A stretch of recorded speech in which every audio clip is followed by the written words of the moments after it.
So, hello and welcome. Today we will talk with Professor Bruno Drweski about sex. The inspiration of our book is of our conversation will be this book, Why Women Have Better Sex Under Socialism. But of course, it will not be this discussion about this book. But this book inspired me to this topic because there are a lot of in the modern left, there are a lot of critique of the USSR, that USSR in the time of Stalin, it was a reactionary society and stuff like this. So, Bruno, what can you say about this? Yeah, of course, it's a complicated issue because, of course, socialism is not only, first of all, it's not only Soviet Union; it's all countries which were or are socialist by now. And if we observe the history of socialism, even before the Russian Revolution in the 19th century, the issue of sexual relation and how to manage them was a quite strong issue among Marxists. The relation toward morality and what should be a healthy society. It was always an important issue, but it was not an issue as now it is often observed within the, let's say, moral left, quote, moral left, which in fact is very linked with liberalism and the liberal, let's say, petit bourgeois student ideology after 1968. From the very beginning, inside socialism, the issue of morality was an important issue, and of course, it's an issue which is linked with the evolution of society on one side. And especially we have to take into account that societies in Eastern Europe and in Asia and later in Latin America were rather backward society when they did revolution, and this backwardness can be seen as a sign that they were also backward on moral issues, or the second option you can have is that these societies were, of course, backward and then much more, let's say, traditional, but because of that, they were much more healthy than degenerated bourgeois capitalist societies. And this issue, of course, became very important after the revolution. For example, to put it shortly, was the Russian peasant morality a backward man, not knowing what is the progress and social progress, but also moral progress, or was he healthy, or at least healthier than a petit bourgeois or a bourgeois Westerner? And that, of course, the basic question. And this question, we see it all through socialism up to date, because now, exactly now in China, there is quite a lot of debate about what is moral, what is not moral, and what should be in a socialist society a moral sexual behavior. So the issue is very important, and we have to think about that within the frame of class struggle, which is going on all over the world, and which is also, of course, going on among the left, because the left was always under the influence of bourgeois ideology on one side, and of course under the pressure, let's say, of the masses, who have their own morality, which can come from backward society, but which can be considered also as healthy ones. And when we talk about that, for example, quite a lot of things did change for the last decades, because on one side, for example, you have the, let's say,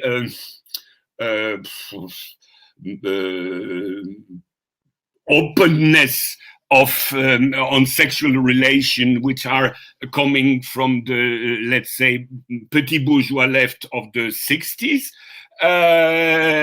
which is going in the direction that a sexual life has to be free and everything has to be permitted as soon as it is voluntary and between adults. So question as marriage, question as LGBT, questions as women's right and so on have to be taken into account in a radically different way than the traditional culture. But you have also now within the left, not only in former socialist countries, but you have it, for example, in Latin America and such countries like, for example, Bolivia.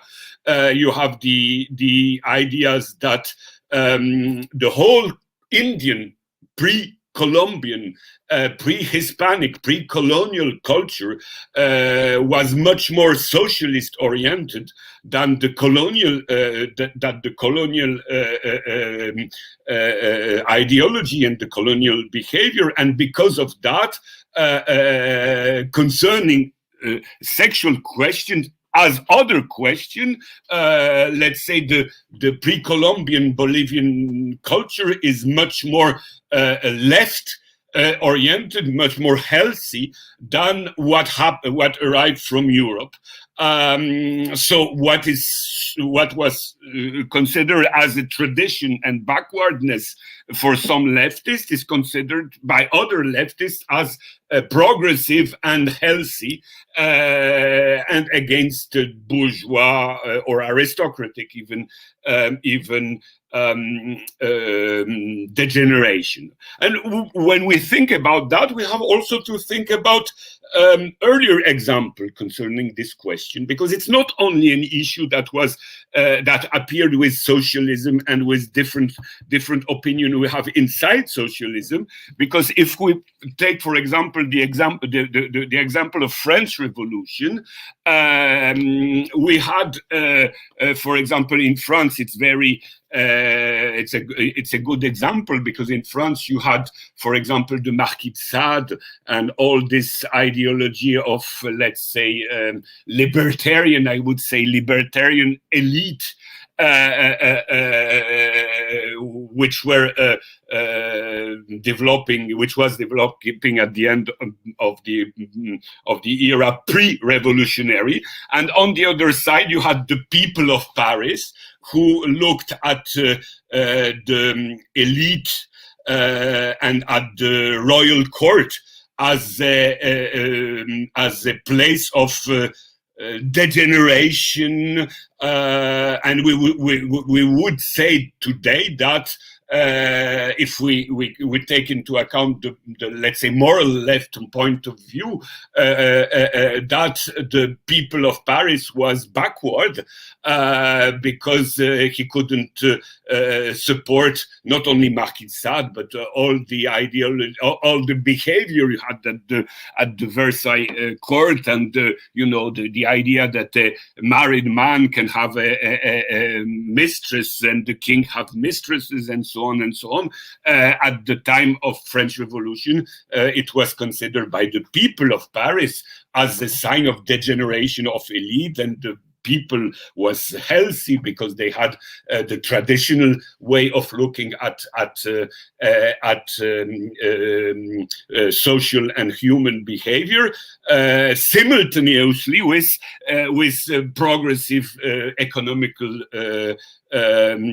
programs and ideas. So this question is a very, very important issue, and it has to be put in a context of historical context, and it's impossible for leftists not to think about that. And if we now look at the history of real socialism, it means socialism from the beginning of the Russian Revolution up to today, we observe that in every socialist country, these issues were not only very important, but where the reaction toward these issues were very contradictory. We have that in Soviet Union. If we compare the Soviet Union from the 20s, where I would say the ideology, let's say, of moral liberty was rather dominant, and later a radical change in the 30s when the so-called Stalin Soviet Union became much more traditionalist on those issues. But we have the same thing in other socialist countries. And in the 70s, for example, at the end of the real socialism in Europe, the situation was completely different in a lot of countries. If I compare what I know quite well, it means, because I was in Poland at that time, and I was I was a militant of the foreign department of socialist youth, Polish socialist youth, and we had regular, everyday contact with students coming from GDR, from USSR, from Vietnam, from Poland, from Romania, and so on and so on. So from very different socialist countries. I learned that not only the social behaviors were different in each of these countries, but were radically different toward the official line. Let's say the East German students were very strict, ideologically speaking, on let's say, ideological questions as Marxism, Leninism, and so on and so on. But on the same time, they were very, I would say, libertarian, considering sexual relations, not only, let's say, a sexual relation between man and woman, but they were also quite open-minded concerning sexual relation between men or between women, which was completely impossible to imagine when you talked with Polish students, with Romanian students, not to talk about Vietnamese students. And then you see that socialism in each of this country adapted to a social reality, to a social history, to a society which was functioning another way. The German society before socialism was not the Polish society or the Vietnamese society. And of course, socialism in each of these countries took the elements coming from their own history.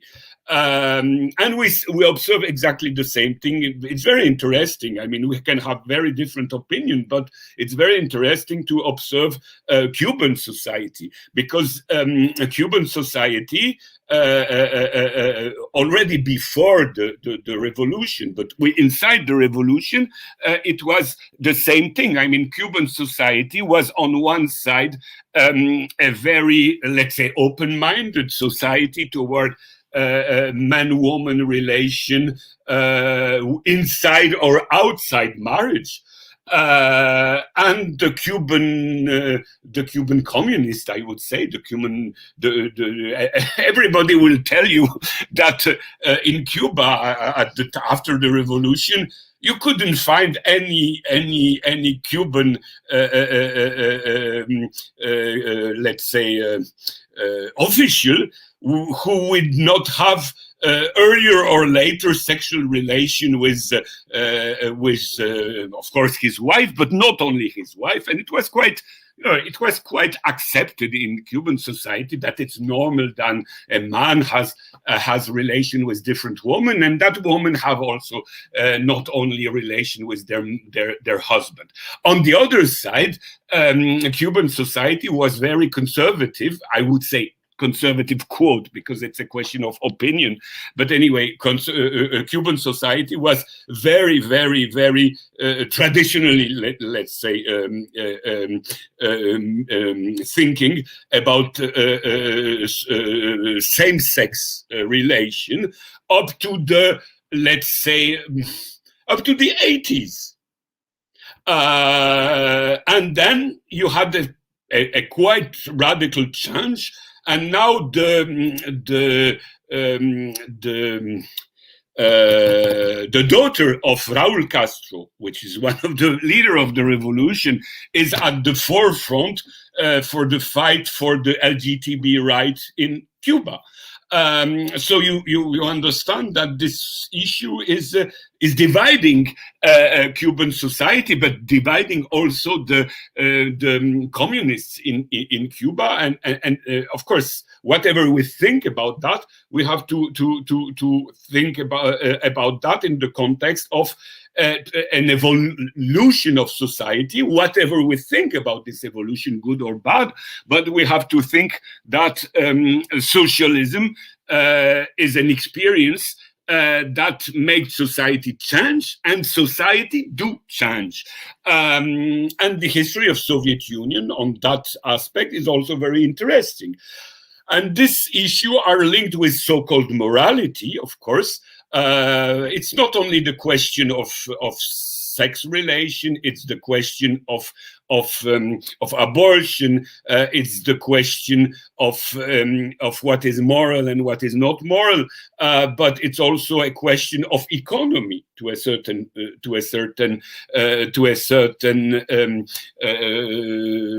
degree, at least. And all this has to be taken into account. And of course, the question of abortion is then very interesting, because there is no one communist answer toward this issue. After the Russian Revolution, as I told you, in the 20s, even if, for example, Lenin was not really in favor of all this issue, Lenin was, I would say, if you read Lenin, on these issues, and also on artistical issues, Lenin was rather traditionalistically oriented. He was rather a traditionalist. And it's important to take that into account, because first of all, it shows that the Russian Revolution was a very vivid movement, and that Lenin was not the dictator, quote, that imposed his views, but that his views were competing within the Communist Party with other views that could impose their legislation on artistic question, as on let's say sexual or gender question, as you want to call them, and in the 20s.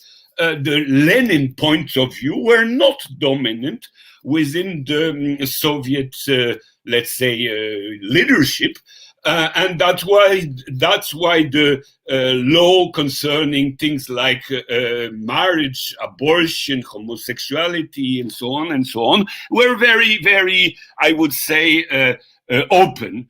And it changed at the end of the 20s and the beginning of the 30s. So it's very important to take that into account, but because it shows that Soviet society was not the one-man dictatorship under Lenin or under Stalin that we can imagine, but because it's much more complicated. This Soviet society was a vivid society. And of course, within the Soviet hierarchy, within the Soviet party, within the Communist Party, you have different point of views. And sometimes the point of views of the, let's say, the general secretary was not dominant, even if he was the general secretary of the party. That's something we have to take into account. So the whole idea that Soviet or socialist society were totalitarian society doesn't really function if you analyze things very concretely, especially on those issues I'm talking about. I mean, gender, sexual, and so on issues, but on other issues, it's exactly the same. It's much more complicated than we have been accustomed to think due to Western capitalist propaganda, but also due to some aspect of the, let's say, real socialist propaganda. So that's one thing which is important. The second thing I would say concerning abortion is that you have to take into account for every society, independently of individual issues, independently of what every individual would like to see for himself, that a socialist society cannot be built on the only base of individual choices. That we have to take into account. Socialism is collectivism. And taking into account that socialism is collectivism, the collectivity has to decide what is good, quote, or bad, quote. And when we understand that, then we can analyze the relation socialist societies and socialist governments and Communist Party had concretely toward individual questions like sexual life. Because, of course, sexual life is something very individual. But on the other side, sexual life is also part of a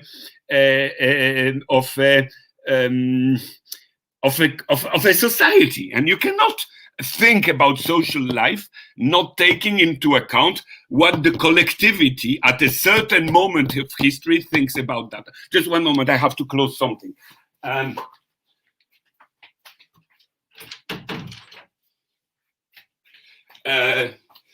Yes, so excuse me, but it was just something. And we have then to take into account, and for example, the abortion question, but it's also the same thing for extramarital relation, from same-sex relation, and so on and so on. All those questions inside a socialist society cannot be dealt without thinking about the collective interest of the society. And then, of course, the answers can be different, but we have to take that into account. And as I told you earlier, my experience with, let's say, with East Germans in Poland, but with East German students, showed me one thing which is very important, because we always tend in the Western countries to think that if you are a strong Stalinist, quote, you are very conservative on sexual issues, and this point of view is false, because the East German communists, I had contact with them. They were I would not say Stalinist, but they were very very tough Marxists. I mean, they were, even the Soviet Komsomol looked at them with something like, oh no, they are a little bit too tough. But on the other side, the same, let's say, quote, Stalinists, East Germans, were very, very, I would say, open-minded on sexual issues. They were not at all like the Soviet communists of the 30s or the 40s. So there is no automatical relation between the attitude of communists on ideological questions and the attitude of those communists concerning individual questions on sexual relations. Not only sexual, for example, in East Germany, it was in GDR, it was very, very frequent. I mean, at the seashore, you had people completely naked. And it was, I would say nudist. I mean, nudism in East Germany was completely normal. I mean, it was belonging to the East German culture. And at the Polish border, it was exactly the contrary. I mean, I remember one thing, it's very funny because on the Baltic seashore, you have Świnoujście. Świnoujście is the border between, it's the last Polish city, and on the other side you have East German territory. And on the seashore of Świnoujście, you had then the border fence, which went up to the sea. On one side it was a Polish seashore, and on the other side it was the East German seashore. And in Świnoujście you had Polish people, on the sea, going on the beach, and they were all looking on the East German side, because on the East German side you had naked women swimming, and the Poles were looking at that like and it was officially GDR and Polish People's Republic had exactly the same regime, but and officially East German was strictly Marxist-Leninist, and Polish People's Republic was a little bit social democratic, I would say. But on moral issues, Poland was very, I would say, strictly Catholic, even for communists. And East Germans, they were Germans, they were Protestants, culture, they were, they had completely different way of thinking.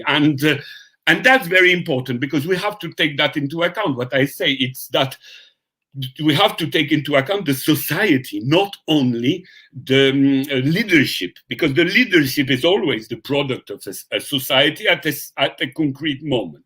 And that's, for example, I come back to the question of abortion and the question of collectivism, because if you think in a collectivist way, the question of abortion cannot only be analyzed on from the point of view of the individual.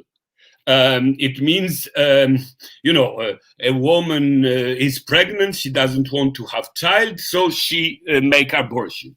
That's the Western bourgeois or petit bourgeois point of view. But if you take into account the interest of the society, it can be contradictory to the, let's say, interest of the individual. And there is a contradiction, and we have to think about this contradiction, and we have to accept that there is a contradiction. And this contradiction can be seen, of course, on a moral ground, the ground coming from the old Christian, let's say, society, because we know, of course, that in Christian society, in Christianity, abortion is immoral. That's, of course, one aspect of the thing we have to think about. And of course, as I told you, for nudism, but it's the same thing for abortion in People's Poland. The relation toward abortion in People's Poland, in Socialist Poland, cannot be analyzed not taking into account the traditional Catholic morality, which was, of course, much more much stronger in Poland than in Germany. And because of that, which was much stronger in Socialist Poland than in Socialist Germany.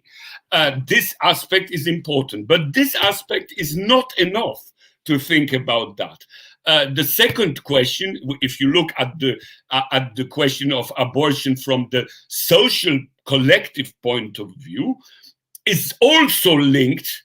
And we have to accept that it's also linked with the question of demography.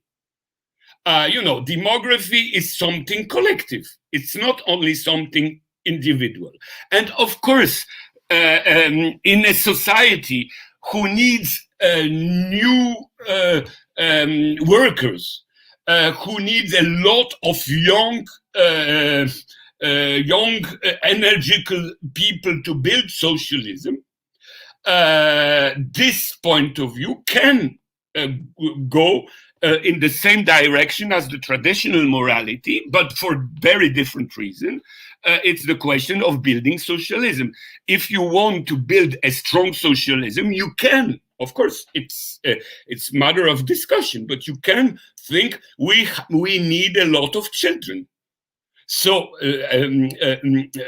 abortion has to be forbidden because in socialist society, the state will take care of children. So children will not be poor, will be fed, will go to school. It's not the same thing as in the old societies where poor, when they had children, didn't know how to feed them. In socialist society, since the state function in a way young people have guarantee of being fed and schooled and go to school, then there is no reason for abortion, and then abortion can be forbidden because the state will take care of these children. So I mean, I don't want to say it's good, this point of view, but this point of view, of course, has to be discussed. And you then understand the history of abortion in such country like Soviet Union, where the abortion was allowed in the 20s, forbidden during the old Stalin times, and then when you had the so-called Khrushchev liberalization, the abortion was allowed. But the history of Soviet Union is not the most interesting. Of course, it's the most massive one, at least up to the creation of the People's Republic of China. But the most interesting question concerning abortion is Romania. Because in Romania, you had a lot of changes between the foundation of the socialist Romania in 1945 and the end of Romania in 1989. You had very contradictory policy of the Communist Party in Romania concerning abortion. Sometimes it was it was allowed, sometimes it was forbidden. Sometimes it was very strongly forbidden. And when you observe why the Romanian policy was so, let's say, contradictory, whatever you think about those policies, you understand that in Romania, the main discussion about abortion was not on the moral level. Is it morally good or not to allow or to forbid abortion? The main debate was that, is it good or bad for the Romanian demography? for the future of the nation, for the future of the collectivity. Of course, I don't want to say here that inside this debate there was no less or more conscious influence of traditional ideas and values. Of course, there were. That was an element we have to take into account. But I mean, since the discussion was publicly mostly oriented toward the idea, is it in the interest of the Romanian collectivity to have a lot of children or not for building socialism? We cannot ignore that. I mean, we have to take that into account because in every socialist country, these issues were put ahead, and of course, to a certain extent, they were linked with moral issues, but not only. Of course, if we talk about same-sex relations, it's more or less the same. Of course, same-sex relation, whatever we think about that, because in fact we don't really know up till now what are the cause of the fact that some people do prefer have relation with people of other sex, and other ones prefer to have sex with the people from the same sex they have. I mean, it's a very complicated psychological and scientific issue that was not solved up to date. I mean, we don't know really what are the reasons of that situation, but we observe, of course, this situation happen everywhere from the very beginning of humanity, and even from the very beginning of life on Earth. But anyway, we have to take that fact into account, but we don't really know how to explain it, and we have to accept we don't really know how to explain it up till now. But anyway, this issue can be, of course, analyzed on biological base. It can be analyzed on psychological base. It can be analyzed on individual base, and of course, these all bases are rational. But in socialist country, and that's the base of socialism, we have to think about the interest of the collectivity. And if we have to take into the interest of collectivity, some people, I mean, I don't say they are right or wrong, but anyway, some people can think, can say, you know, homosexual relation, same-sex relation, from the demographical point of view, are equally, let's say, sterile as abortion. So it's not a positive point of view. If you have, and of course it has to be discussed, if you have an idea that the demographical development of your society is more important than the individual choices. That's an issue we have to take into account. Of course, you can then make some compromise. You can decide, you have not to decide one strict policy on one side or on the other side. You can try to implement a compromise. But you cannot ignore this is a problem. I mean, demography has to be taken into account, and it's normal that in a planned economy, demography should be part of a planned economy. And we have to think that socialism as an idea cannot be a purely individual ideology. Of course, as we know, I mean, Marxists know that the ultimate goal of socialism is communism. Inside communism, there will be no contradiction between individual, let's say, individual aims, individual interests and collective ones, because it will be a society where there is no inequalities on every ground. But we are not in communism. We are in socialism, and socialism is a transitional moment. And during the whole time of socialism, there will be contradiction between classes, the former dominant classes and the proletarians.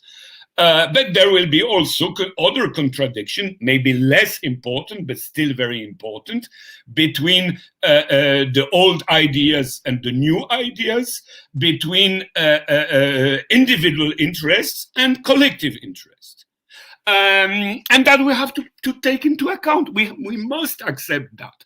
And of course, all questions linked with sexual behaviors, so abortion, marriage, same-sex relations, etc., etc., cannot be inside socialism analyzed not taking into account the interest of the whole society, the interest of socialism toward communism, the interest of a planned economy, including, of course, demographical questions and moral questions.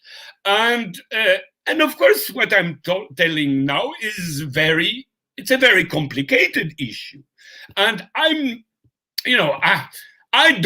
really don't have answer to all these questions.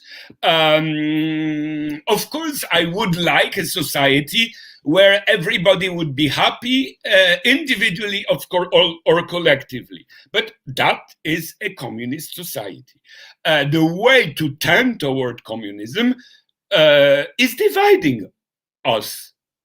And it's normal it's dividing us. So if you look at the history of sexual life inside socialist countries from the very beginning up to now, and inside the socialist movement outside the socialist country, for example, in socialist parties, in communist parties, you would say that it's very different. I mean, the behavior of a communist, a hardline or not hardline anyway, in let's say France, in Egypt, in Brazil, in India, in Taiwan, in Japan, in the United States, they are different. They are all communists, they are all Marxists, but they don't behave the same way, and they don't think that something is good or bad in the same way in all that countries, because of traditions, but also because of the level of development of their country. And now we have this question, which is much more important than the only question of sexual relation. As I told you, in the Latin American left, and on the wave of decolonization, we have interpretations that are changing, including sexual questions. It means that not only we have the idea that a more advanced society is more advanced morally and more advanced ethically and so on, but we have the idea that colonized countries, which were economically backward, can have, for the opinion of some of them at least, a more healthy relation toward moral issues, all moral issues, than degenerated bourgeois society, which are more advanced on technical level or on economical level. So we have all that to take into account. What I can say from what I think, but the book you showed at the very beginning is very important, because I mean, it's written on paper, and it's important then to have such information on paper. But what I observe from the empiristic point of view is that in the 70s, when I, as I told you, I was living in Poland, in Socialist Poland, but I had regular contacts with students from all socialist countries linked with Soviet Union. I had no contact with Chinese because at that time you had the Soviet-Chinese split. But I had contact with Korean, with Vietnamese, with Soviet, with Mongolian, with Germans, with Poles, Bulgarians, and so Yugoslavs, and so on and so on. I observed two things. That the morality, the moral questions concerning sex were quite different from one country to another because of a different tradition, but also because of a different economical level. I mean, the economical level of the German Democratic Republic was not the economical level of the Democratic Republic of Vietnam under American bomb at the same time. And you have to take that, of course, into account because of history, but also because of the concrete situation at a given moment. Of course, that the Vietnamese students in 1974, which were much more collectivistic than any Eastern European society, for obvious reason. I mean, they had to mobilize against foreign aggression, and because of that, everything who was pushing toward collectivism was stronger among them. Mixing, I would say, traditional morality with revolutionary morality. And there was something like an objective alliance of revolutionary collectivism with a traditional collectivism against the American imperialism. And that had, of course, consequences on individual relation. I mean, Vietnamese students, I knew then, were strictly controlled by their party organization for not having sexual relation because they were not married. And it was very, very badly seen for their party organization when you had a Vietnamese student having sexual relation with, let's say, a Polish girl. And I would tell something you would consider that very conservative, but it's of course it's a fact, and we have to understand that the party organization of Vietnamese students in Krakow was much more controlling girls than men. They were controlling their students, their men students, but the girls, it was much more difficult for them to go outside. I mean, at least they can accept that a Vietnamese student went to Polish discotheque and dance with a girl, but you would never find any Vietnamese girl going to Polish discotheque at that time and dance. It was unmoral for them. Was it because of traditional culture, or was it because they had to be very strongly mobilized during the war? I would give you the answer. The answer: things changed, not radically, but to a certain extent. Things changed after the victory in 1975. Suddenly, after the victory, a lot of very hardline rules they had were lifted. And at that time, the party organization were still looking how the behavior of their student was toward Poles or non-Poles, but not so strongly as a couple of months earlier when the war was still going on. It was the same party, it was the same regime, it was the same people, but they behaved not the same way because the situation had changed. And of course, at the same time, for example, East German student I knew, I mean, they were very, very strict on ideological questions, much more strict than any other student from all over all Eastern European countries, including Soviet students. But, you know, sexually, they had, you know, I would say, a much more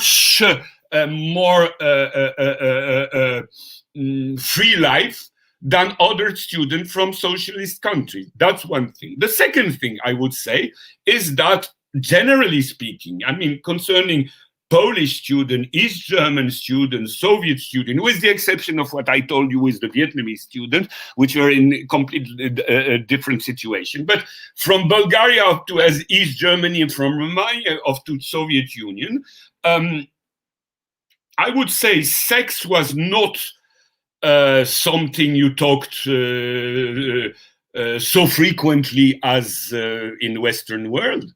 But it was a question you could talk about. And I would say, of course, I didn't make an inquiry about the sexual life of people, of my fellow students.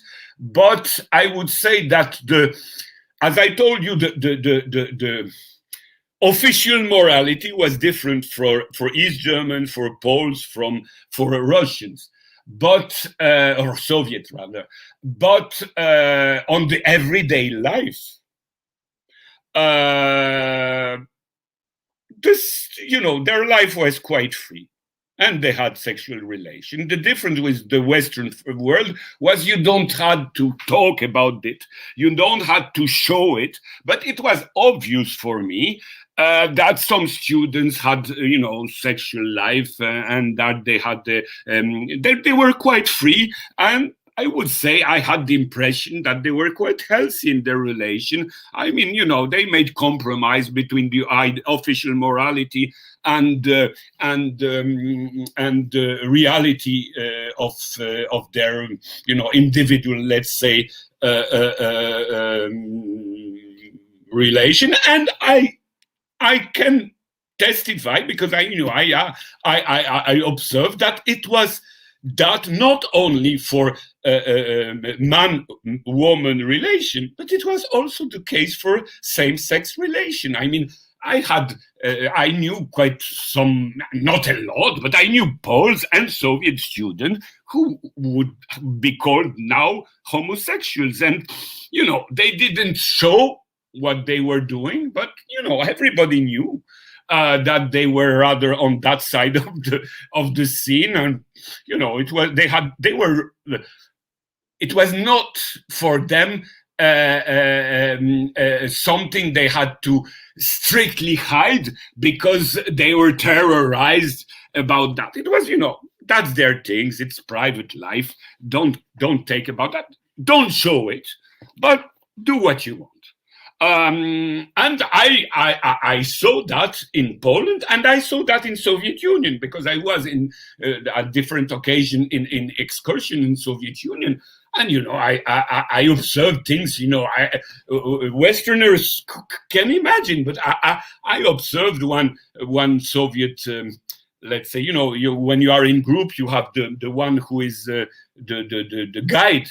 Oh, and one of the young guide of the Soviet apparatus, I would say, he was quite obviously homosexual, and it was not specially hidden. I mean, I saw it, so I mean, it was not underground. I mean, it was accepted, but not to talk about.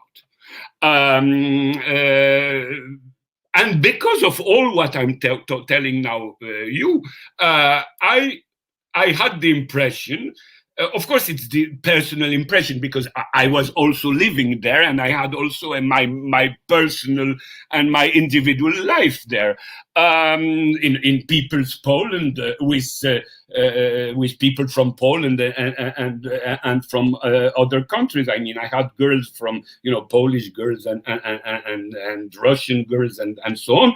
I was not a sex machine then, but I would say I had a normal sexual life, as every young man having 20 years. I mean, I'm a normal man. I had really the impression that the book you show is correct. I mean, I had always the impression that in Eastern Europe, sexual life was much easier than in West, because in Eastern Europe, people had not to think, well, I have no money, I will not have place to I will not have apartment, I will not have work. I mean, the everyday life was a daily life, because you knew that tomorrow you will have the security you have today. And that the day after tomorrow, you still will have security. And when you feel secure for material reason, it's of course much easier to have a, quite sympathetic sexual life. When you are stressed, how can you have a sexual life, a healthy sexual life, if you are stressed? And I think that even in married couple, I mean, when the one member of the couple is fearing all the time he will be fired from his job, I think that when you think that you think that way, you don't really think the evening, oh, let's make a good sex with my wife, because you are stressed, and you were not stressed in socialist countries. You were not stressed in socialist countries, and that's what you have to think to take into account. People were having a very good everyday life, because they knew that, of course, things were better or worse, but things couldn't be catastrophic. Here we always are between catastrophe and so-called happiness. There you had, the everyday life was very, very, very easy. I mean, maybe you were hoping to have this job, and you had not this job, you had another job, but you knew that you will have a job. You knew that you had a better situation, you could buy car or not buy car, but anyway, you have trams, so you will go where you want. You can pay for good holidays. If you cannot pay for good holidays, the factory you work in have a holiday camp where you can spend quite happy time during the holidays. So if you go there with your wife or with your girlfriend, you have sex. I mean, you're happy. So why you wouldn't have? I mean, you can go back. Of course, the question, which is still, let's say, an enigma, is the question why, apart from abortion, the only real practical how do you say in English, anti-conception, not to have children, way was preservatives. The pill was, you had few and they were not good, and they were on very bad qualities, and women didn't want to take it because they had a lot of problems with it. So it was very unpopular, and the only thing you had were really preservatives. You could find them everywhere, in Poland, in every ruch kiosk, in every newspaper shop, you could buy preservatives. The quality of those preservatives were not the best, I should say, but still you could use them, and it was no problem. I mean, you were going, and when I say it's not problem, it's Poland was supposed to be a quite strictly Catholic country. It means that a lot of people were really Catholic in the sense that they were going every Sunday at the Mass during socialism. And statistically, of course, the shopkeeper of every newspaper shop were Catholics. But when you arrive there and you ask, please give me 10 preservatives, there was no problem. I mean, you had not to hide and to say, I'm not married and I want to have preservative. I mean, the shopkeeper gave it publicly, and people, okay, no problem. I mean, it was a current life. You buy Tribuna Ludu or another newspaper, and you take 10 preservatives. Okay, no problem. And it was quite free, in fact, society, and it was quite open-minded because they were Catholic, they had traditional morality, but on everyday life, do what you want.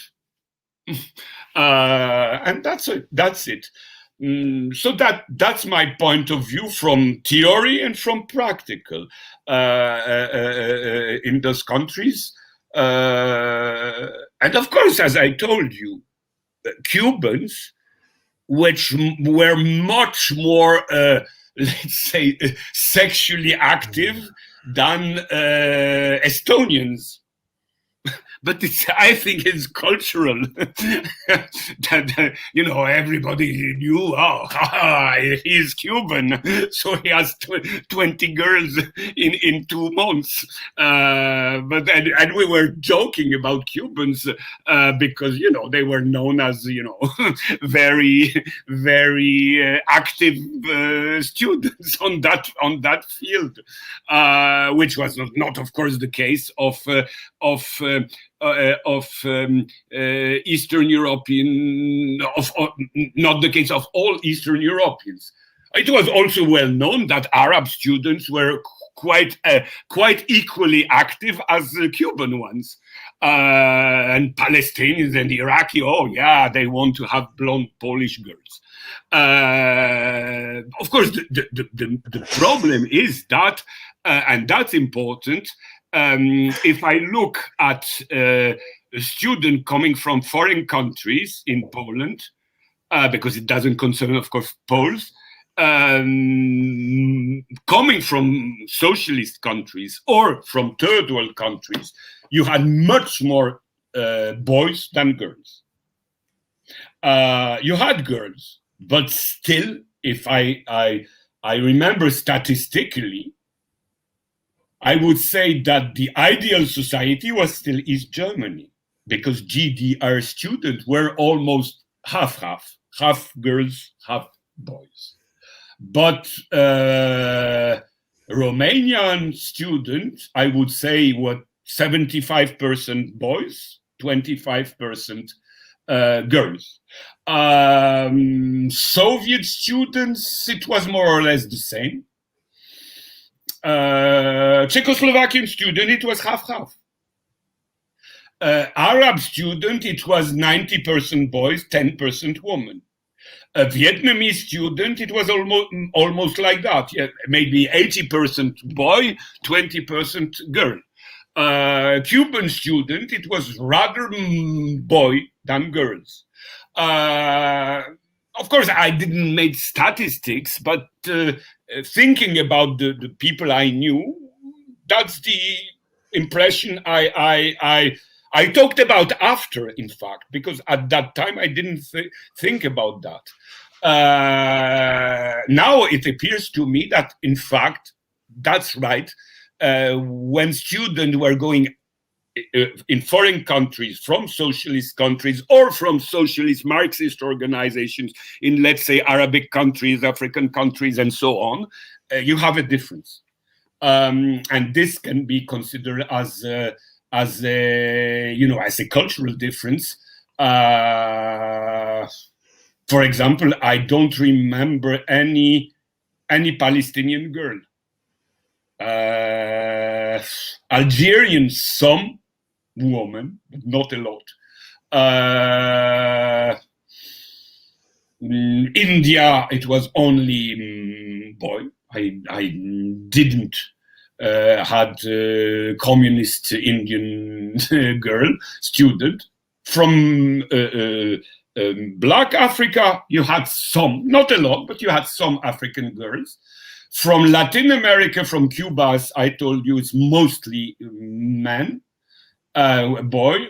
And as I told you, rather, East Germany was, in fact, East Germany and Czechoslovakia were the only socialist countries sending students on a pure equal level, not taking into account, that boy and girl, but the result was that it was half-half. It was not the case for Bulgaria. It was not the case from Romania. It was not really the case for Soviet Union. Concerning Polish students, of course, Polish students were in Poland, so of course inside a Polish university it was half-half, and it was pure equality. What I would be interested to see is, but I don't know, it's when Polish students were sent, let's say, to East Germany or to Soviet Union or to Bulgaria, was there a balance or not? I don't know. I have no opinion about that. But that would be very interesting to look at that, to compare Polish society, let's say, to East German or Czechoslovak society at the same moment. So that's things. You had Yugoslav students, not a lot, but you have Yugoslav students. They were all men, all boys. I didn't met in Poland any Yugoslav girl as student. That was a very conservative society. I mean, I remember I was in Yugoslavia. Yugoslavia was officially, of course, socialist, but in fact, it was a very traditionalist society concerning,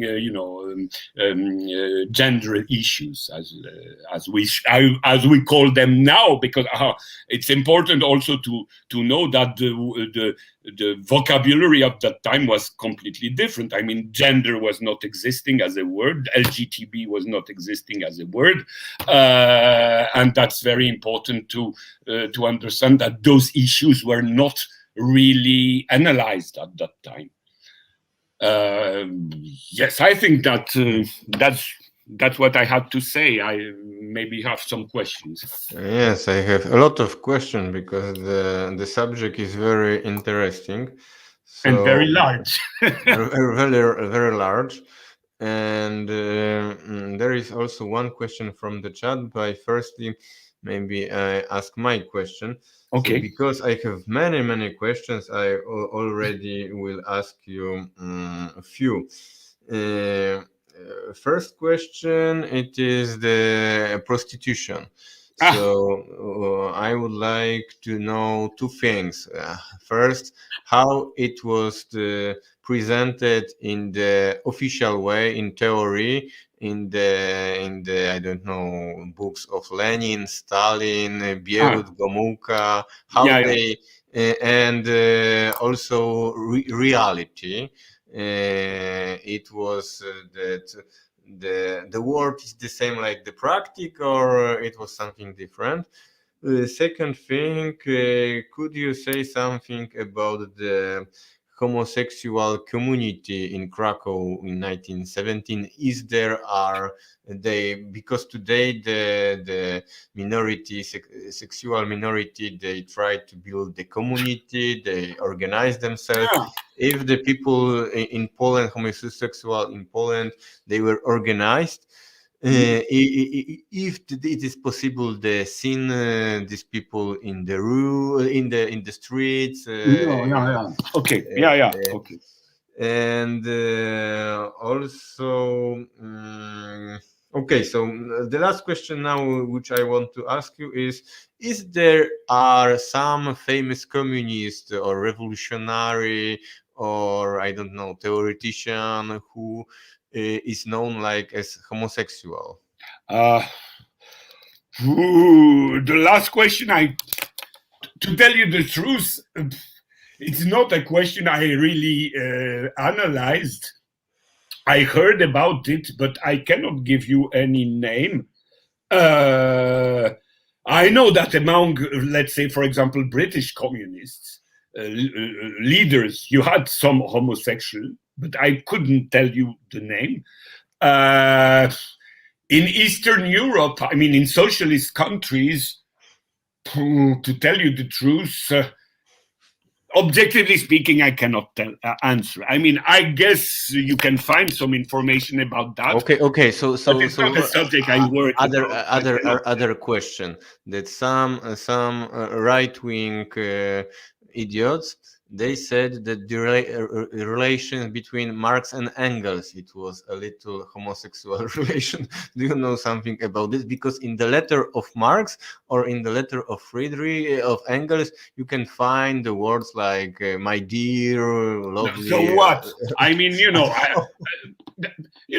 that's something very, you have first to understand. I mean, Western societies, of course, we can think that capitalist society, if we are a conservative way of looking at things, is a complete degenerate societies, or we can think that this society are much more open-minded. That's, of course, an opinion. But what we can say for sure is that Western capitalist society are obsessed by sex. And they think about that. They talk about that all the time, and other societies are not so obsessed publicly by this question. For example, in Poland, it's normal, and it was normal at the socialist time, that girls, friendly girls, hold their hands going in the street. But nobody would say they are lesbians, because much of my colleague, of my girlfriends, they had very good girlfriends, and they were going in the street, taking their hands, because they had, let's say, a sister-like relation. And it had nothing to do with sexual relation. Exactly like in the Arab countries, you have a lot of Arab boys, which are, very brotherly related, and not by their family, but by their, let's say, by their heart. And they take the hand of their friend, but they are not homosexual, so it has nothing to do with that. I mean, in a normal society, in a balanced society, it's normal that for different reasons the culture allows some manifestation of let's say of sympathy. Physical manifestations of sympathy, which has nothing to do with sex.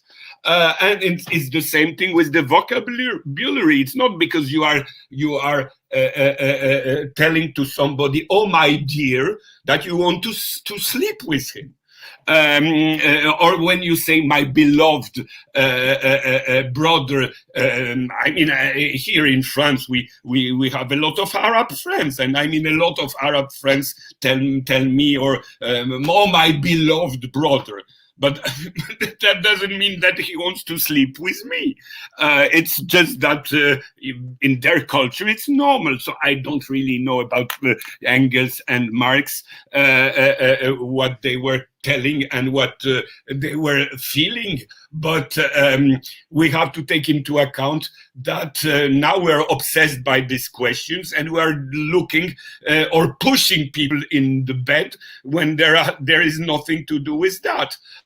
So Western society are exaggerating those questions. That's the first question. I of course don't know. I never read about communist leaders having sexual relations, homosexual relation, because it's not an issue for communists. You have to, we have to understand that it's not a real issue. I mean, in the same way, we didn't really know what is the sexual life of Stalin, Khrushchev, Brezhnev, Mao Zedong, Ho Chi Minh, Castro, and so on. We don't really know what were their sexual life, because the communist doesn't show that.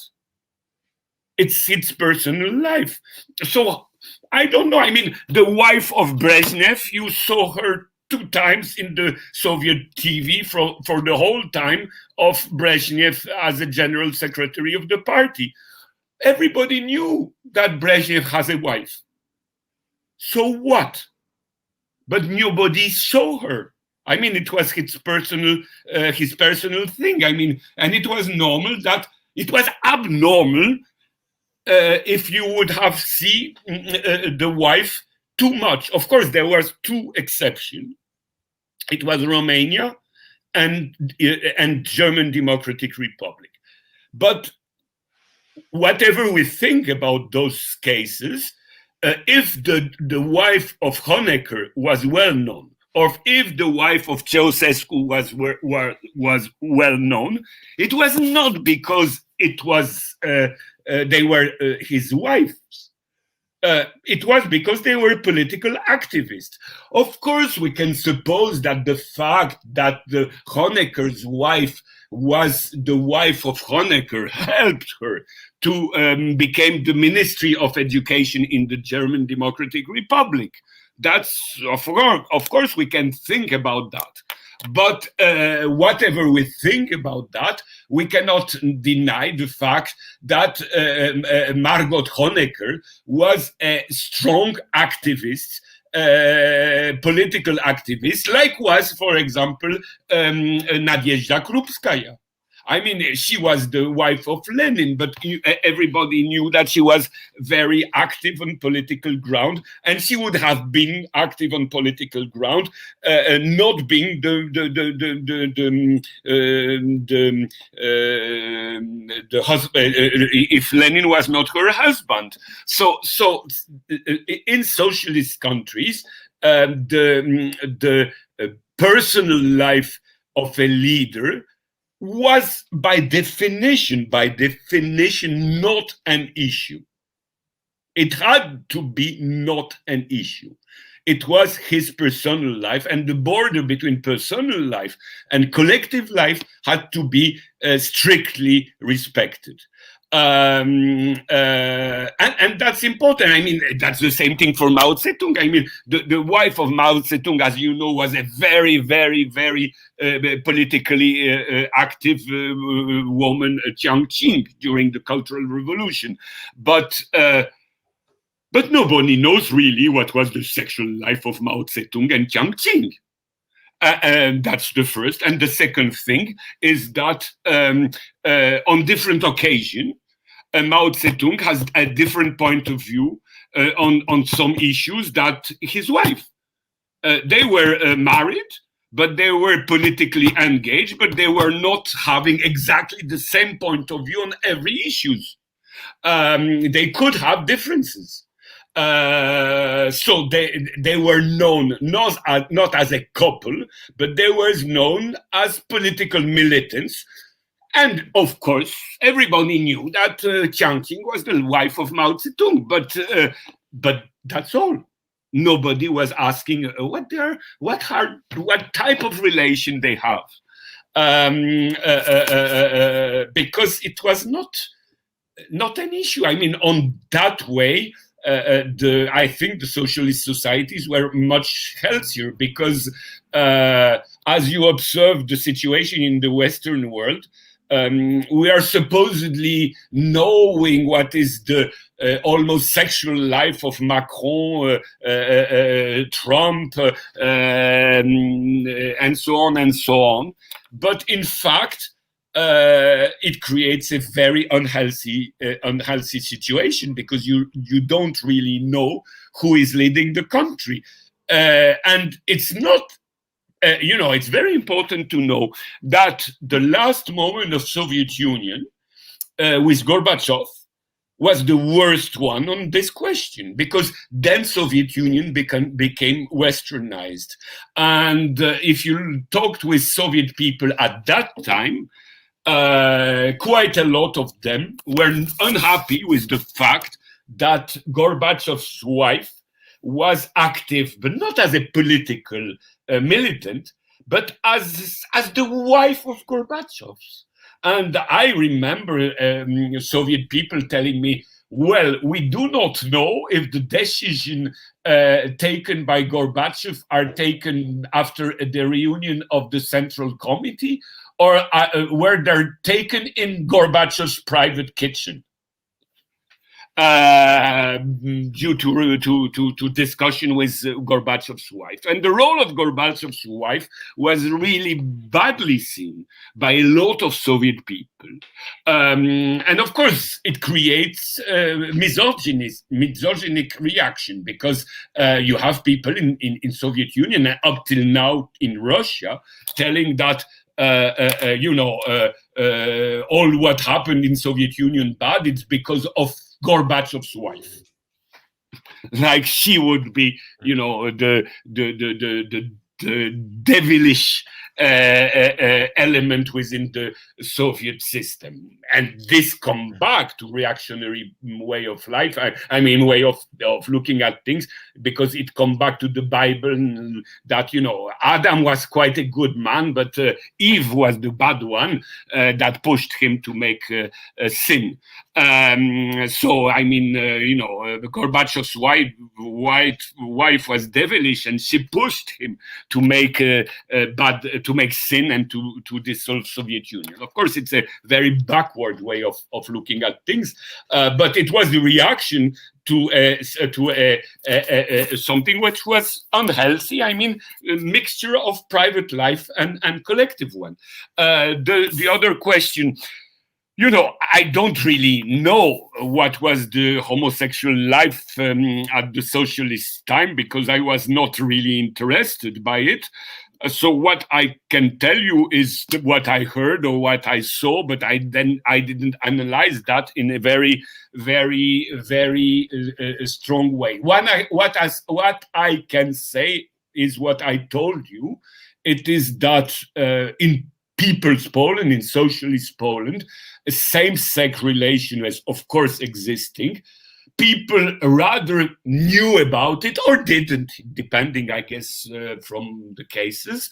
It was tolerated. It was supposed to be not really promoted, of course, but it was rather tolerated as something. But for example, I heard. I was never there, because it didn't interest me, but I heard about the fact that in Krakow there was a coffee where homosexual gathered. I mean, it was quite known that this coffee is a coffee where boys go when they want to have to know boy. I heard that. I don't remember who told me about that, but I heard that quite a lot of time. And it was known that this coffee shop was the meeting place for the informal meeting place of. Now I even think about that. I never thought about that. That it was the meeting place apparently only for boys. I don't know if girls were going there, because I guess there were lesbians in Poland as there were homosexual men. And I cannot tell you if there was if this coffee place were for both sex or for one, or lesbian had another place in Krakow. I don't know. So honestly, I cannot answer you, but I can tell you, of course, that this type of relation were not open, but were quite allowed in the 70s in Krakow. How it was in the 50s, I don't know, and how it was in other socialist countries. I just can tell you what I told you earlier, that when I was in an excursion in Soviet Union, one of the guide was openly, more or less openly homosexual, Soviet Russian guy, but that's all what I can say. I mean, I think that you have specialists that worked on this question much more scientifically than I did. I didn't work about that, so I don't really know, more or less. Concerning prostitution, of course, the theory is that prostitution is the consequences of capitalism and of inequalities, and it pushes some women to sell their body because they have to survive materially. And of course, this theory is fit very well with, of course, the capitalist society, and to a large extent, it's true. But then we must ask the question why prostitution did exist in socialist countries.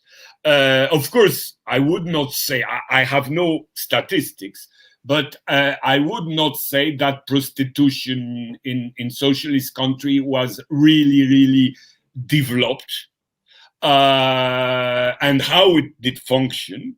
What was obviously known is that in let's say hotels, rather high quality hotels, you had prostitutes, and the general opinion, that's the opinion, I cannot tell you if it was always right, but the general opinion of Paul, let's say, because, for example, I was living in Krakow in the student city, and very near from our city we had in the 70s we had the Holiday Inn, which was a hotel nearby. And it was very obvious. I mean, in the hotel, when you were going in the hotel, in the lounge, in the coffee shop, you saw prostitute. I mean, it was obvious. Some of those women were there waiting for clients, and you had the same thing exactly in another hotel in Krakow, which was the Krakovia Hotel, which was also a hotel, rather, a high class hotel, mostly for foreigners. And the general opinion concerning those women were that they were secret police agents, that they were collaborating with the secret police to get information from foreigners or from Poles who were rather on had good functions, and that they were collaborating with the state police. Of course, I cannot tell you if every prostitute in Poland were registered with the secret state police. I don't know, but that was the general opinion. It's don't go with a prostitute. First of all, don't go with a prostitute because it was very easy in Poland to have, you wanted to have a sexual life, you didn't need a prostitute. I mean, it was quite easy to have, as I told you, in fact, it was a quite open-minded society, so it was not very difficult to go in discotheque, dance with a girl, and then come back with her and have a normal relation. I mean, normal sexual relation out of marriage, of course. It was normal. It was seen as normal by Poles, including Catholics. because you have the two morality inside Catholicism. What we can call hypocrisy on the other way, but anyway, it worked like that. But it was, of course, very often said, no, if you want to have sexual life, don't go to prostitute because they are state police. And it's not really funny to have a relation with somebody that that everything will be next day on the police agenda. But that was the general opinion. I don't really know if it was the case, but that was the general opinion concerning Poland. And I heard, but I cannot tell more, but I heard it was exactly the same concerning other countries like Soviet Union and so on. And that's the reason why, after I told you about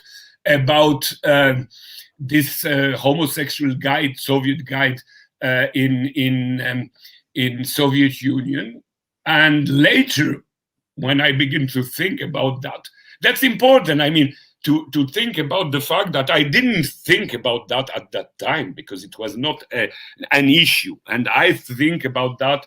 I began to think about that later on when those issues, sexual issues, became much more important. And then I began to think about that guy, that maybe he was a KGB agent. Because I remember that when we were going by bus, no, by foot actually, in the street of Pskov, because he was from Pskov. It was in Pskov. It was in quite a little Soviet city. So we were in Pskov, and we were going in the street, and he was showing this is that, and we were talking and joking about different things. And at a certain moment, he said, "Oh, that's the KGB building, you see." And it was quite at that moment I had the impression, a strange impression, because normally in Soviet Union, nobody talked about KGB. Everybody knew it exists, but it was, the word KGB was not used. And to talk about KGB, it was not, you didn't talk about KGB in Soviet Union. And then later, when I thought about that, I say, why he did talk about KGB? He was the only Soviet guy at that time I knew who used the word KGB. And then, maybe I'm completely wrong.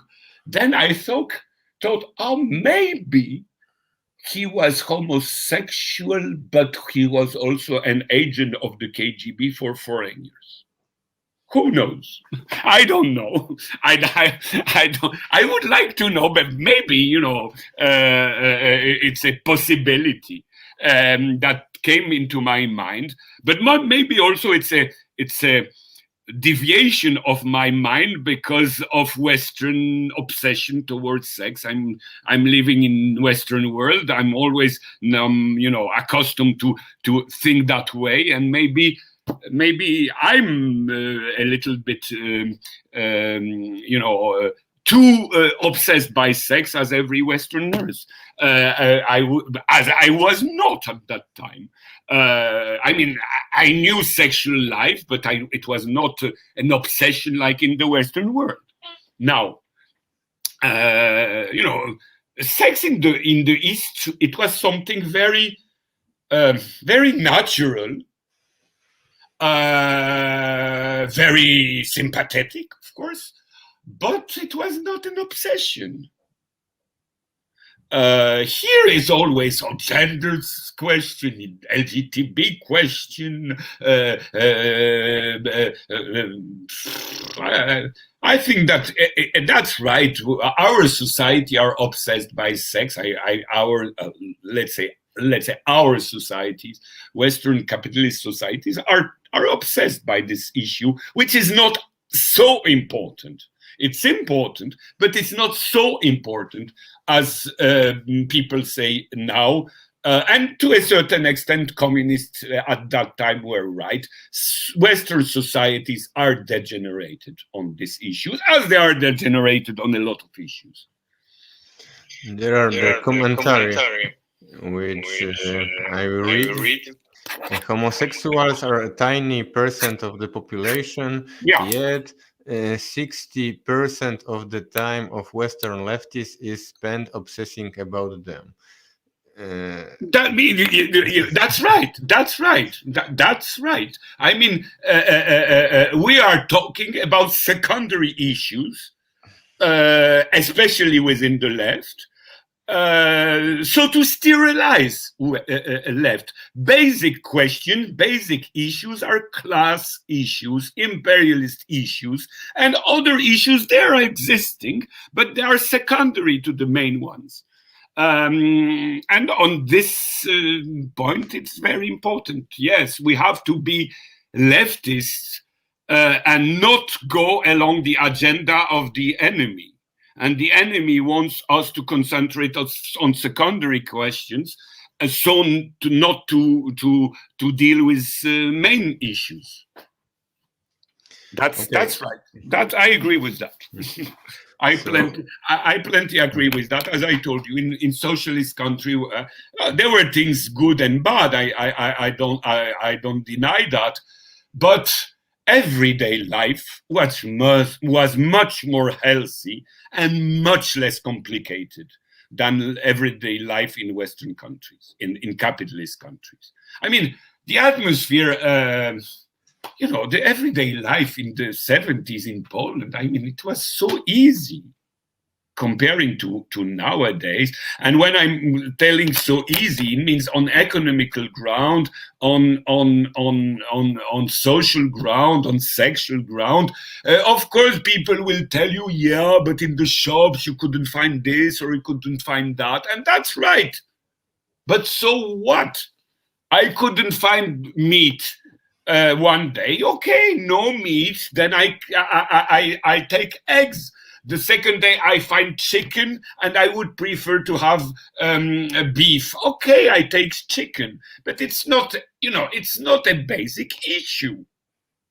As soon as you know that you will have something on your plate, and that you will have some work, and that you will have some salary, and that you will have some holiday, and that your children will have holidays, and that you will always find a hospital to take you for free, and that of course you can have corruption and so on, but still the basic life was easy.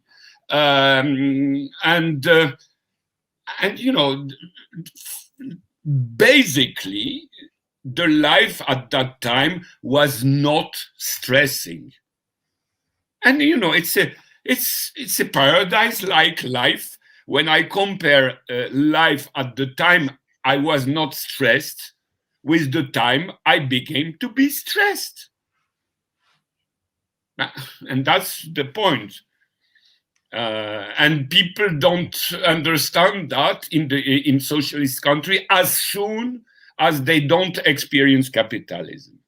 When they experience capitalism, then they discover what they lost, and they feel very stupid because it was obvious already, but they couldn't understand that as soon as they didn't change system. And that's the basic question why in Eastern Europe people are very often anti-communist. They are not anti-communist because the life at that time was hell. They feel anti-communist because the communists didn't manage to convince them in a healthy way that capitalism is pure hell. And they are mad at communists because of that, because communists were too naive, let's say, or too, or their propaganda was too primitive. And that's right. And that's the basic reason, I mean, for anti-communism in the East. One of the basic reasons, and the second one is that the communist leadership betrayed communism. And you think people made sacrifice to build socialism, and those people who told you to fight for socialism went to capitalism in one day. And you're mad at them because you feel betrayed.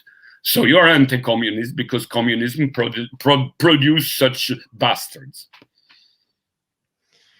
So in the chat, they compare you to Sławoj Žižek. I don't know if you know that about accent and also the way how you speak. I don't know if it's a good comparison or a bad one. It's up to people who to decide. Okay, I will continue my questions. So, firstly, I would like to know your opinion about the place the woman in the socialist parties, because I heard one lecture about the life of the Rosa Luxemburg, and it was the theme of this lecture is that Rosa Luxemburg was the most brilliant person in the German Social Democratic Party, but because two things, that because she was not German and because she was a woman, she was not promoted like the biggest theoretician in these parties. And Rosa Luxemburg, very often they defend their Polish origin, but they never defend that she is woman. And because she knew that the German Social Democratic, all these people, Kautsky and the other, they are the misogyn. And my question is, in the time when you were in the Poland in 1970s, the place of the woman, they were equal in the parties, or they were disrespect because they were women. So it is first question. Second question, there are very often accusations about the famous revolutionaries. For example, Che Guevara, for example, Stalin, and also Engels. So you see that this propaganda, anti-communist propaganda, is not. One time they accuse Engels that he is homosexual. Second time they accuse him that he is homophobe. But had you heard something that Stalin, Che Guevara were homophobe, or it is a lie? And first thing, I heard the theory that the persecution of the homosexuals in 1930s, it was provoked because of the things which happened in Germany. In Germany in 1934. There was a night of the long knives. Against the SA leaders. Yes, and the SA was the leaders of SA was accused that they are homosexual, and in this time Soviet Union banned homosexualism. They said the homosexualism, it is fascist thing, and it is true or not true? I don't. Oh, it's a long question, a lot of question. In fact, you are putting ahead. But anyway, concerning Rosa Luxemburg, I think that that's partly right. I mean, she was not German and she was a woman, and this didn't help her inside German society. And Social Democrats were also part of German society. But I would say also that she was too intelligent. She was too radical, and when you have no argumentation at the level of the people competing with you, you go backward. And I would say that Rosa Luxemburg was much too intelligent to be contradicted by even intelligent social democrat leader like Kautsky and so on. And they played consciously or unconsciously. I don't really answer to that, but they played consciously or unconsciously on a backward feelings like nationalism or sexism because they had no argument against her. And that happens quite a lot among the left, when you, or more generally in society, when you don't have argument in front of somebody who is telling you something very radical but very objective. The easiest way is to base on archaic behaviors, because you have no argumentation against. And you find that inside the workers' movement as everywhere. It has not to be conscious, it has not to be planned, but it's something that helps you, in fact. And misogyny is an element that can be used when you are without argumentation, without intellectual argumentation. So when you find a woman who is more intelligent, more radical in the positive sense of that word, you cannot compete with her. You use other means. It's the same thing I would say with homosexual. If a homosexual in front of you is more intelligent than you, it's easy to use this situation against him because you have no argument on political, philosophical, or other grounds. That's the problem not only with sex, that's the problem with what we call minority. Every people who is linked with a minority, I know women are not a minority demographically speaking, but in a certain sense they are minorized by the society traditionally. So they can be considered as a quote minority, like homosexual, like national minorities, like Jews, like Arabs, like and so on and so on. As soon as you have in front of you people telling you what you do not want to hear, you quite easily, if you're not very honest, if you are not very honest, you quite easily exploit the fact that they are coming from a minority to make them shut up. And I think this happened with Rosa Luxemburg. Not only with Rosa Luxemburg, but among others with Rosa Luxemburg. Concerning Socialist Poland, it's quite complicated because Socialist Poland was officially a socialist country, but it was a country which was very under Catholic influence. And when I say about Catholic influence, I'm of course speaking about the official Catholic Church, which was a powerful church in all the history of Socialist Poland. But I'm also speaking about people who were not officially linked with Catholicism, or not linked anymore with Catholicism, but which were more or less consciously linked with, let's say, Catholic values. Inside the party, for example. So that's an element. I would say that on the everyday life, relation between men and women in Poland at the time of socialism looked quite normal and equal. But if you analyze it a little bit more, a little bit less superficially, then you must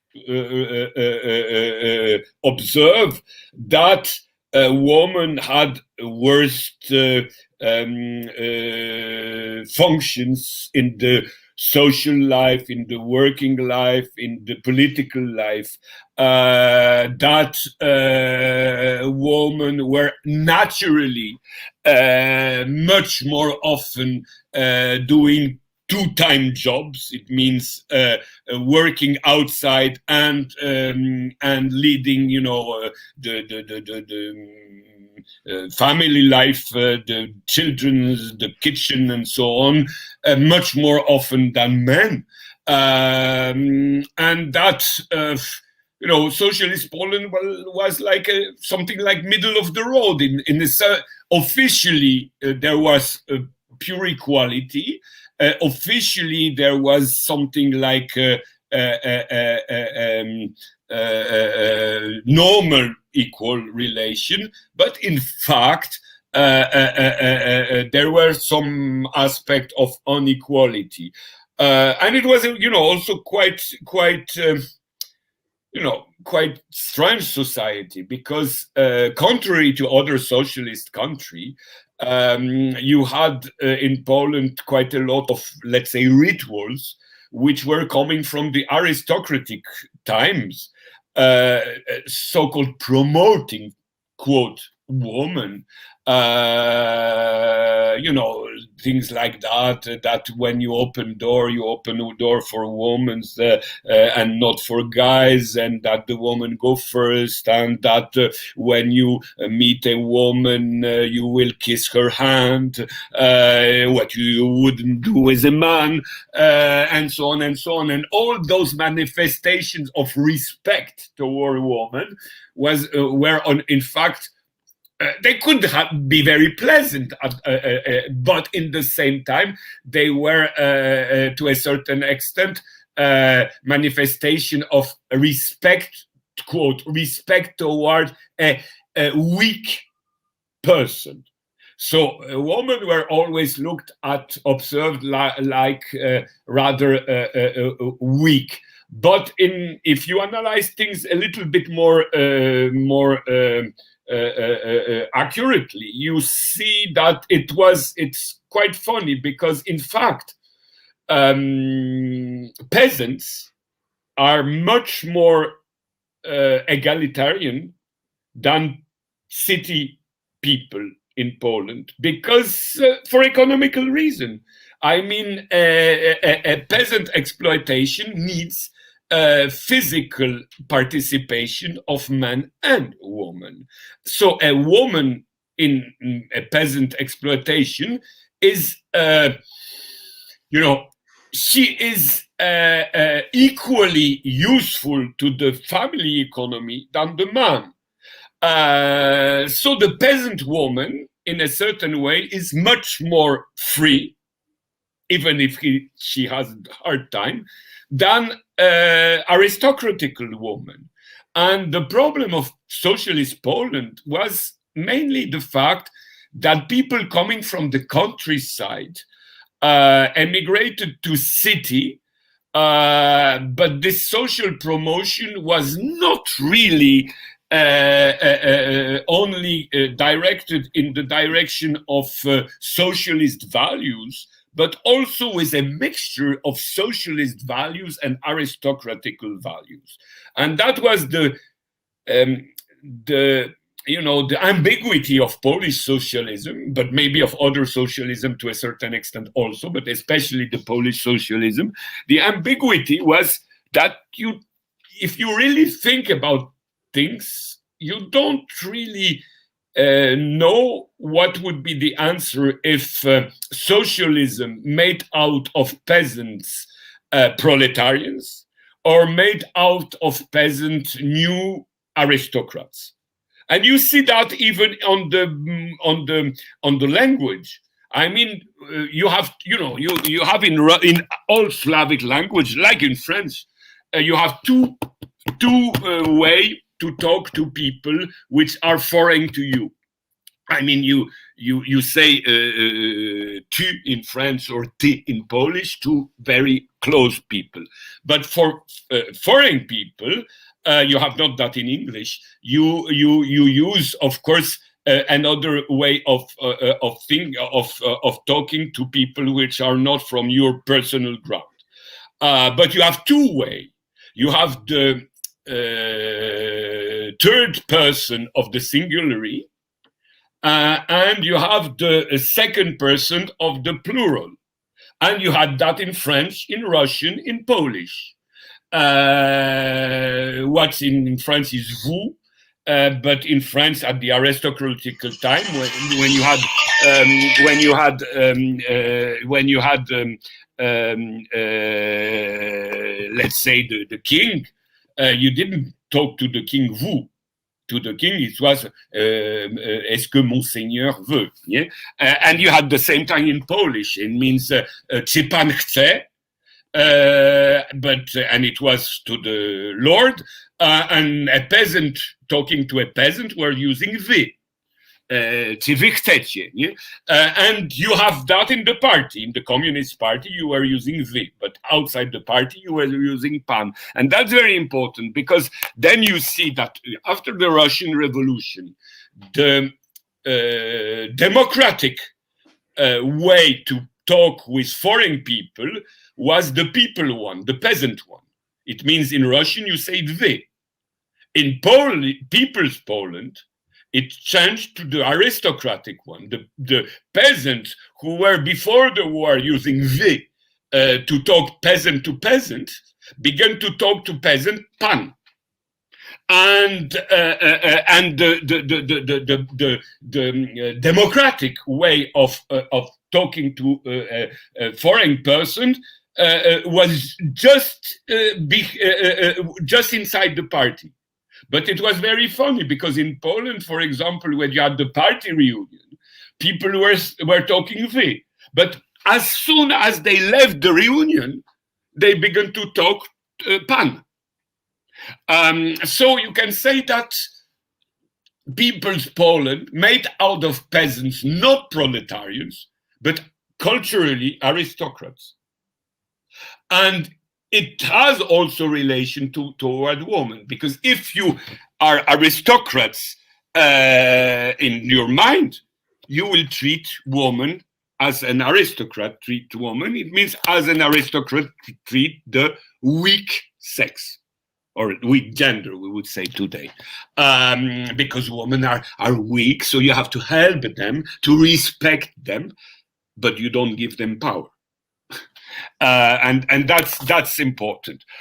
Concerning now, if people were if communist leaders were homophobic or not, of course it's a question that has to be analyzed in a much more scientific way, and I don't really know about, because I didn't really analyze that very profoundly. What I can say is that in a society which is under threat from outside aggression, it means in a society like socialist society, we're always under threat from imperialist aggression. As I told you, it is very important to reinforce collectivism and unity.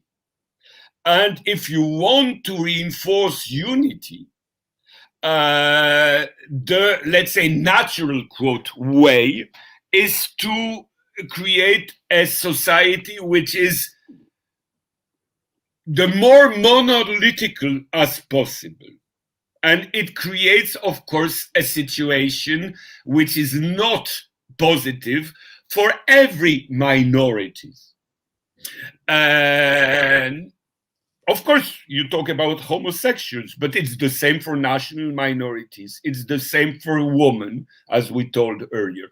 Everything which would help imperialism to divide society has to be considered as a potential threat.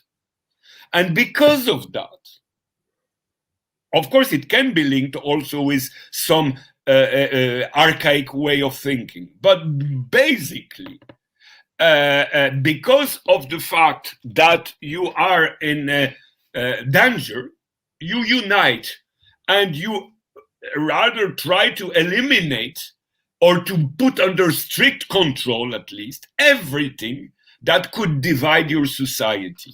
So on sexual ground, on national or ethnical ground, on religious ground, on gender ground, on regional grounds, etc., etc. And that's, of course, you can criticize that, but you have to understand that if you are in a society under threat, you have not the luxury to accept things that can be used by your enemies. And of course, imperialism is, and we observe it now. I mean, why we have all this LGBT, gender, and so on ideology inside the left? It's not because we are tolerant. It's mostly because it divides us.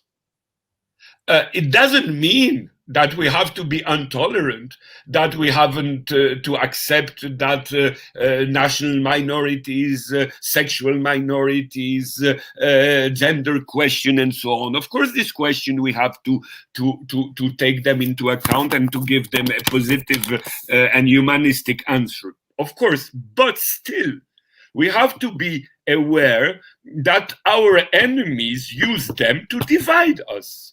And that the main issues is still the class and imperialist issues, and that all other issues have to be taken into account, linked with class issues, linked with imperialist issues, and that we have to find a balance in all that issues. But our enemies try to debalance us on those issues.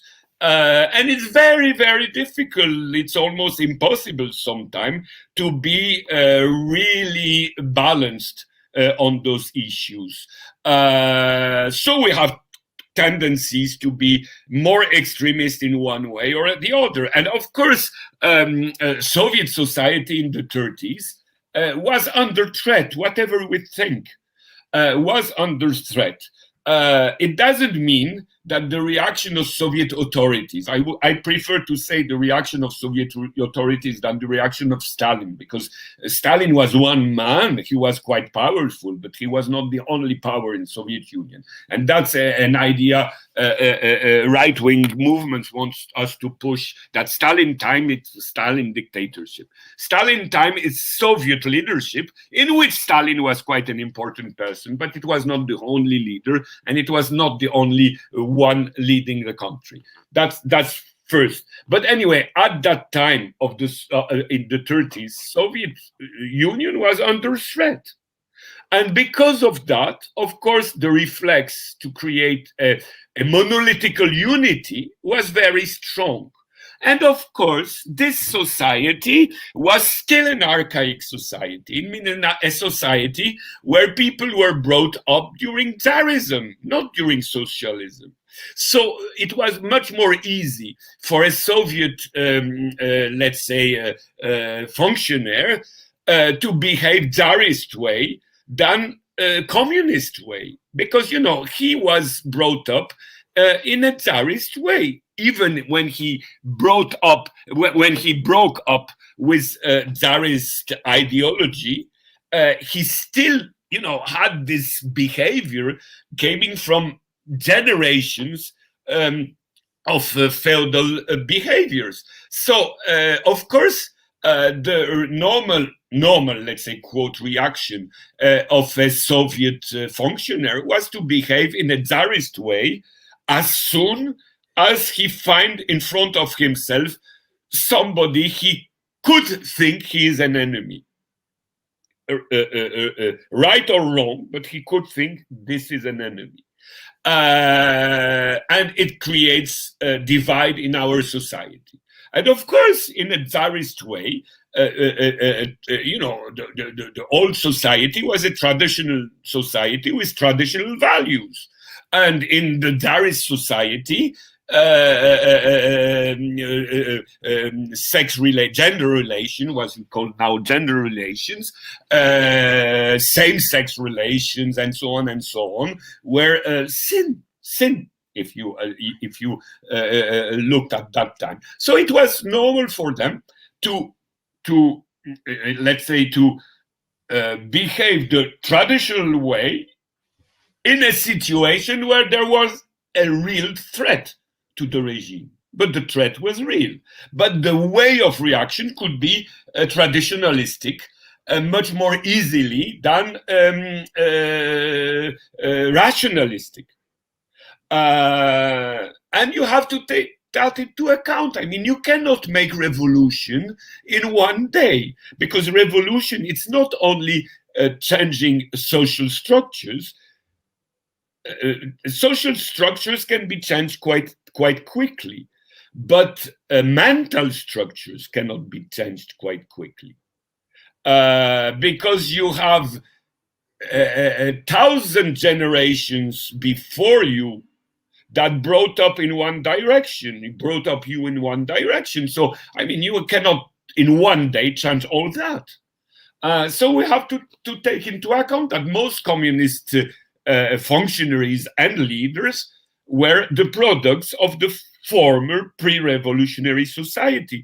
And it's not because you decide, I am a revolutionary, that you are that you realize that revolution in all aspects of yourself, especially the mental aspect. On that way, and that's the reason why I think that one of the communist leader, very important communist leader, whatever we think about him, is Mao Zedong, because Mao Zedong was the only big, important, very important communist leader, was one of the very few who took into account the fact that a real revolution is a cultural revolution that has to change the mentality and to eliminate the unconscious coming from the former feudal society. Of course, we can think about the Cultural Revolution in China in a very different way, because it was a very contradictory situation. And of course, we have to analyze it in a scientific way. But we have to understand that it was the first time in a socialist country where there was a fight not only to change the political and economical and social structures, but to change the mentalities. And to create a new man which would be freed from feudal behaviors, from capitalist behaviors, from bourgeois right behaviors, because the Cultural Revolution was also against bourgeois rights, which we are calling now human rights, but in fact they were called at that time bourgeois rights, and they were bourgeois rights, and they are bourgeois rights, even if they can be positive on some aspects, and it's very important, and that's why I think Mao Zedong is an important Marxist thinker, whatever we think about what happened in China objectively at that time or later. It's a very important stage of communism that has to be taken into account because of that. Of course, in Cuba, they tried in that direction, because what Guevara called the hombre nuevo, the new man, was going in that direction, but because of the situation in Cuba, they couldn't go that way too strongly, because they were linked with Soviet Union, and they had to behave more or less the Soviet way for geopolitical obvious reasons. And now they are under threat because, of course, the actual situation. So they cannot go too far toward the creation of the new man. But basically, that's the issue we have to deal with. I mean, communism is the ultimate goal, but to create a communist man, human, it's something much more complicated than to change political and social and economical structure. And all those questions we talked about, sexual questions and so on, have to be taken into account as a part of the reconstruction of the human being under socialism. And there are some questions from Christian from the chat, but I think that you already answered this question. Yeah. But I will read this question. Yeah. Okay. So first is Safari Mukadi or something like this. Do you think that Lenin would do more for women and the LGBT if he lived a bit longer? I know that Lenin talked about some Bolsheviks were not so open-minded about women and LGBT. So it is first thing, and second, it is Leo Nomilini. Why are US and Western leftists are so obsessed with promoting this kind of deviance? In the West, it's the opposite. It is in this minority question. In the West, it's the opposite to shut down the MLs, Marxist-Leninists. You call them white male privilege or transphobe. There are other comments, but I will not read. And the last question, it's not about our lectures today. It's a question out of topic. Sorry. What is your view on Belmarsh Tribunal? Concerning Assange, yeah? Yes, I think. Okay. Yeah, concerning Assange, I will answer that because, of course, it's a political tribunal. I mean, it's obvious now that Assange is not a communist, but still, the Assange case is an example of the neo-fascisation of the Western world and of the Western dictatorship, because we are going now inside a dictatorship. Of course, a dictatorship which is different than the former ones we knew. I mean, capitalism is, a very intelligent regime, and they will not push back SA and SS people in the streets like they did in the 30s. But they can push back neo-fascists in another way, and they do it in another way. And you have a lot of political prisoners in the Western countries, not only in England. You have in France, you have in the United States, you have in a different country where you have political prisoners. Of course, they are not called political prisoners, but if we look objectively at the situation, we understand that they are political prisoners. And Assange is one of the main known political prisoners. And of course, all that tribunals, the British tribunals, are showing us that the so-called British democracy is not a democracy anymore, if it was anymore. It's not a liberal democracy as it was. Liberal democracy is part democracy, it's not plenty democracy, but still this part democracy is finished.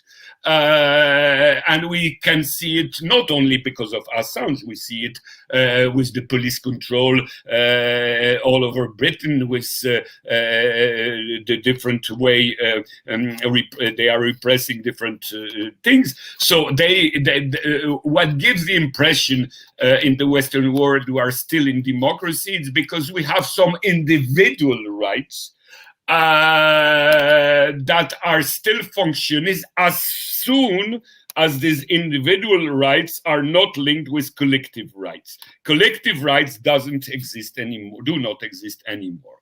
Of course, it's very short what I told now, but I think it's the beginning of answer. Concerning Lenin woman question and LGBT question, first of all, I would say that at the time of Lenin, the concept of LGBT didn't exist, and we have to think why bourgeois democracy invented this concept of LGBT. Is this concept an objective one, or is it a class concept? That doesn't mean that there is no such things like sexual issues, so-called genders issues, woman issues, homosexual issues, same-sex issues, and so on.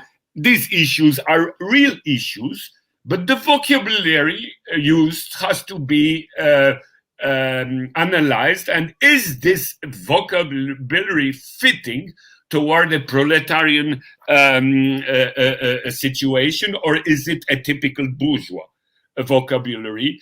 That we have to think about, and I have no answer because I didn't think about that, and I didn't analyze that, but I'm thinking we have to think about that. That's the first thing. As I know, because as I told you, I didn't specialize in that question. Lenin was, of course, in favor of women's rights, and that's for sure. But of course, Lenin was not a man having a complete power over Soviet Russian society of that time, and he knew that that the new Russian society was unable to change on one night. So what would happen? I don't really know, because we have to think that communist Marxists should not exaggerate the influence of one man. Whatever we think about Lenin, Trotsky, Stalin, Mao Zedong, Ho Chi Minh, Castro, and so on and so on and so on, that's individuals, and their role can be important, but an individual cannot change a whole society. The whole society must change, including all individuals in that society. So I don't think that, Lenin would have life and situation would have been completely different, because Lenin was at the top. He was at the top, but he was at the top of a society that produced Lenin, and that produced Trotsky, and that produced Stalin, and that produced Kamenev, and that produced Molotov, and so on and so on. And all these people together were the product of the communist movement, with its contradictions, and that's why they divided later. And Lenin was one of them. Of course, he was a very intelligent man. He was a clever analyst, and so on and so on. But still, he was only one man. And one man, and we have to think that in a revolutionary process, we cannot put our entire hope in one man, whoever is that man. So Lenin or Stalin or Mao Zedong or Trotsky or whatever you want, whoever you want, that's the basic question. The second thing, of course, there is something like a Western deviance, which is a bourgeois deviance, and all the sexual so-called moral gender LGBT ideology is a bourgeois ideology. It doesn't mean that those issues have not to be taken into account by revolutionaries, but they have to be taken into account from the interest of the proletariat, from the interest of third world nations, colonized or post-colonized nations, much more than from the point of view of Western society. Sometimes, for example, you have a question of, let's say, woman right. And woman right in a bourgeois way is the woman right for an individual bourgeois, individualistic and egoistic woman. And that's not the woman we want to promote for a revolution. We do not want a woman who is on the top side of a magazine where she has to show her sexual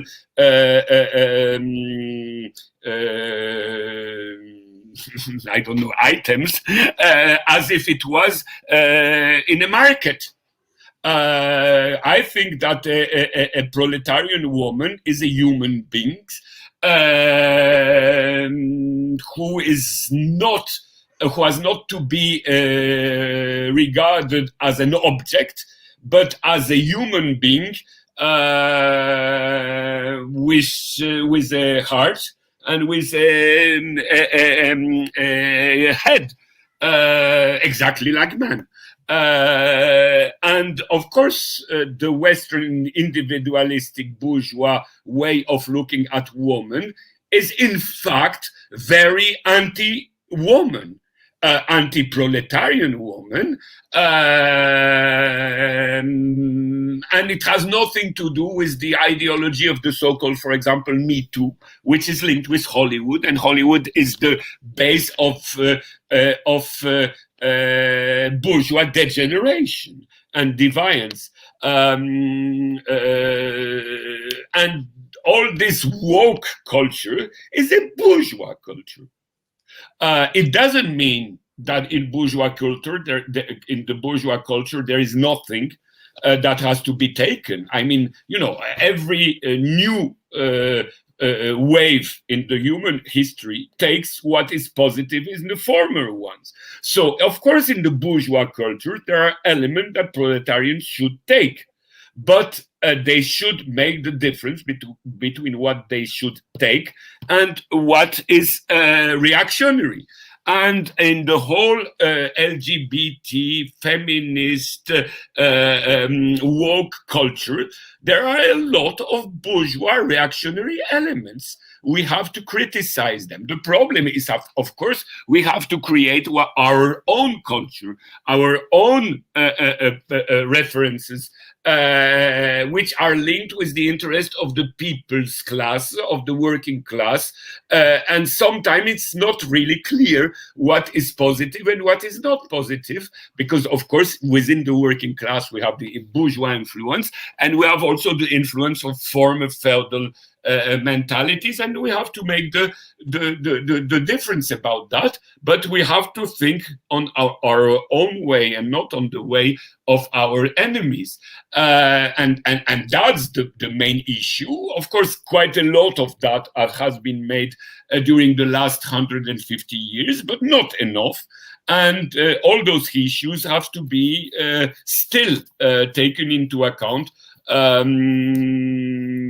But that I would say for sure, the Western society we had 100 years ago was a Western society, was a Western bourgeois society with a lot of negative elements, but with some positive elements.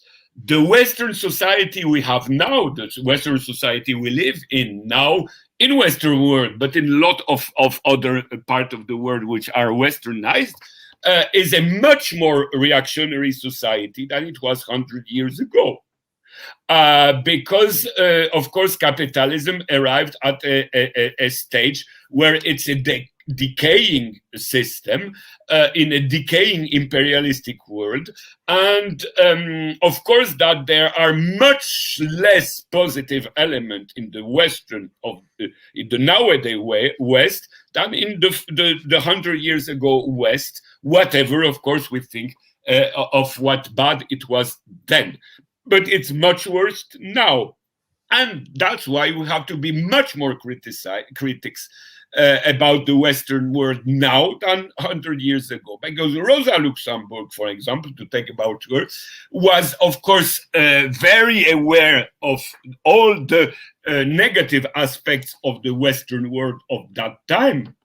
But still, she could pick in the Western bourgeois society of that time quite a lot of elements that we couldn't pick now from the Western world of now, because it is a much more reactionary world, because it's a decaying empire. The Western empire, the US-based Western empire, is in a decaying empire, and we have to be very conscious that we have not to follow this path toward decay, even in the name of freedom and liberty and equality.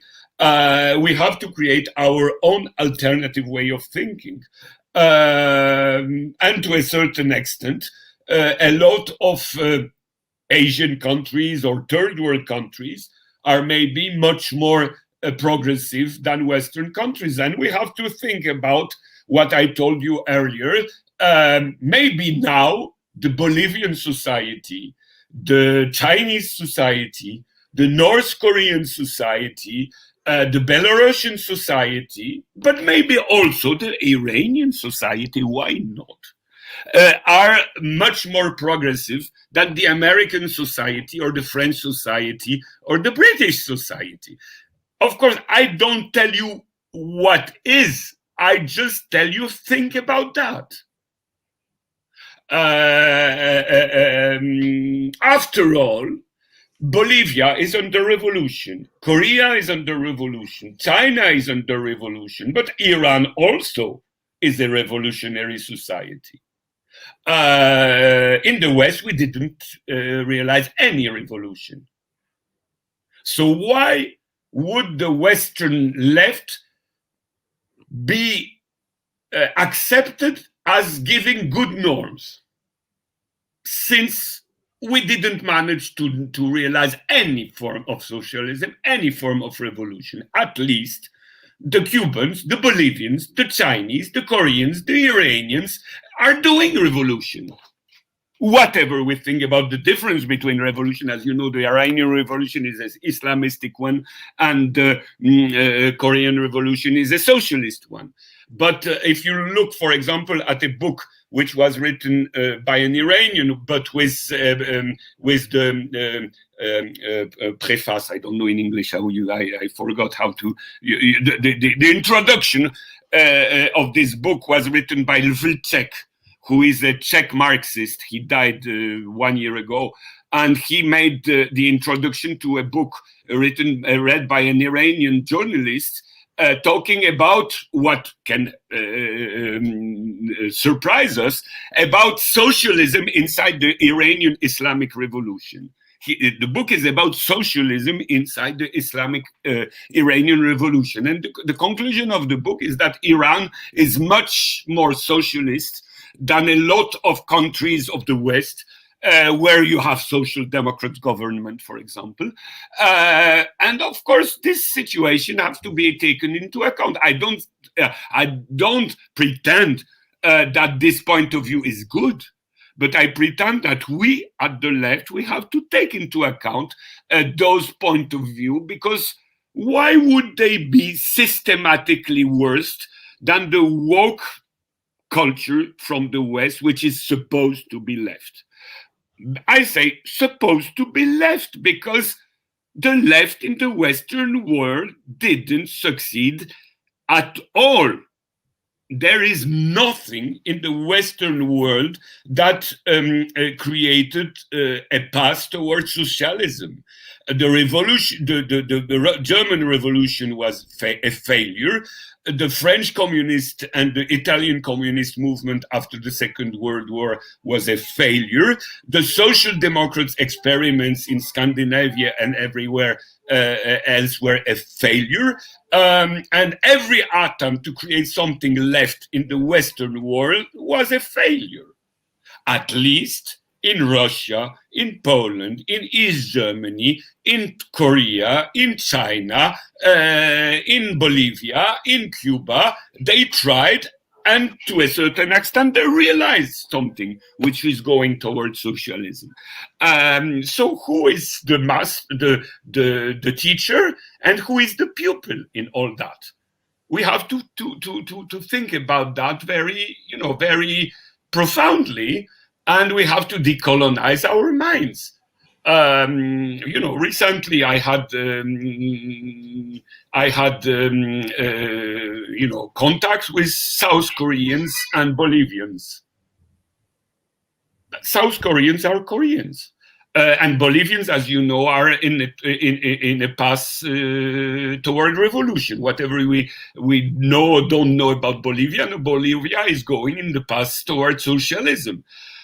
And the way those people look at what happens in the West is not at all the so-called moral left we are accustomed to have in Western Europe, in North America, or in Eastern Europe, or sometime in some part of the, let's say, intellectual left of the southern countries. I don't care about what an Indian professor or a petit bourgeois of Algiers is thinking about socialism. What I care of is the 250 million striking workers in India of last years.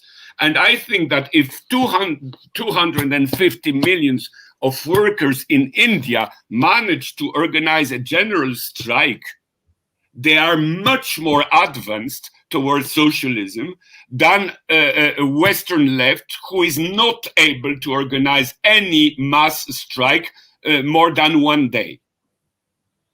You know, we have to be very self-critical about Western left. Western left is a failure. And we have to accept that. It doesn't mean that every people in the West is thinking the Western, the Marxist left way is a failure. But Western left is a failure, and North American left is a failure among failure because it's worse in North America than in Western Europe. So you know, they have no right to give lessons to Indians, to Sri Lankans, to Vietnamese, to Chinese, to Koreans, to Bolivians, to Iranians, to Algerians, to Congolese, and so on, and to Russian, and to Poles. Okay, thank you, Bruno. It's great, very big subject because Yeah. I have one more. I have other questions, but for the next time. It's next time. I will only read this commentary about this Belmarsh. Belmarsh Tribunal is a people tribunal. They were proceeding yesterday, something like Russell Sark's people so I tribunal. I thought about Belmarsh. 1966. Yeah. In my view, it's a great initiative. Yeah. You know, sorry, but I didn't understand the question. I thought the Belmarsh prison and you know, Assange case. Of course, the mobilization in favor of Assange is a great thing, and the Belmarsh tribunal you are talking about is a very, very positive question. Sorry for having not understood the question. Okay, thank you, Bruno. I will finish this before my wife kills me.